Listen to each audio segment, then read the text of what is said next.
అలా alternative leader అని చెప్తున్నారు. అదే నేనేమంటానంటే అసలు ఆ ఆల్టర్నేటివ్ ఆ భవిష్యత్తు ఉన్న నాయకుడైతే నాకు తెలిసి ఆయన 2013లోనో 14లోనో 12లోనో పార్టీ 14లో పెట్టారు. అంటే 12 సంవత్సరాలు అయినప్పటికీ కూడా కనీసం ఎమ్మెల్యే అయినా అయ్యేవాడు. ఆయన ఎమ్మెల్యే కూడా అంటే నేను దాన్ని ఏదో ఎమ్మెల్యే అవ్వలేదని అతన్ని చిన్న చూపు చూడటంలా, అంటే ఒక ప్రజలలో ఆదరణ ఉన్న నాయకుడు, ప్రజాదరణ ఉన్న నాయకుడు, ప్రజల కష్టాల కోసం ఆలోచించే నాయకుడు అని ఎప్పుడు అంటాము అంటే ప్రజలు నిన్ను నాయకుడిగా గెలిపించినప్పుడు అనగలం. ప్రజలు నువ్వు ఒక ఎమ్మెల్యేగానో గెలిపించి లేకపోతే ఒక ముఖ్యమంత్రిని చేస్తే ప్రజల్లో చాలా ఆదరణ ఉన్న నాయకుడు అనగలం.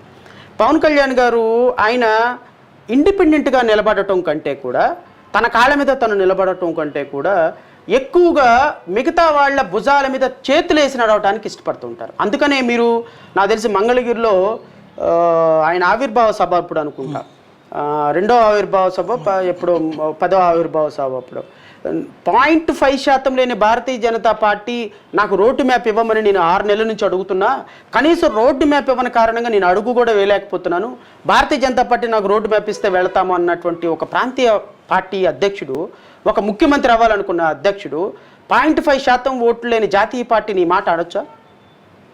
మీకేం క్రెడిబిలిటీ ఉంది? ఇంకా ఈ రాష్ట్ర ప్రజల కోసం, ఈ రాష్ట్ర ప్రజల భవిష్యత్తు కోసం Bharatiya Janata party road map అడుగుతున్నానని చెప్తున్నారా? మరి 10 సంవత్సరాల నుంచి అధికారంలో ఉన్న భారతీయ జనతా పార్టీ ఈ రాష్ట్రానికి ఏం చేసిందని అడగాల్సిన బాధ్యత మీ మీద లేదా? పోలవరం ఎందుకు పూర్తి అవ్వలేదని అడగాల్సిన బాధ్యత మీ మీద లేదా? ప్రత్యేక హోదా ఎందుకు ఇవ్వలేదని అడగాల్సిన బాధ్యత మీ మీద లేదా? రైల్వే జోన్ గురించి అడగాల్సిన బాధ్యత మీ మీద లేదా? వెనుకబడిన తరగతుల జిల్లాలకి నిధులు ఇవ్వాల్సిన బాధ్యత మీ మీద లేదా? ఈ రాష్ట్రంలో ప్రిస్టేజ్ ఇన్స్టిట్యూషన్స్ రావటం లేదని లేదా? మీరు 2014 నుంచి 2023-22 బడ్జెట్ వరకు తీసుకోండి సాయి గారు, కేంద్ర ప్రభుత్వ బడ్జెట్ ఆంధ్రప్రదేశ్ రాష్ట్రానికి చెప్పుకో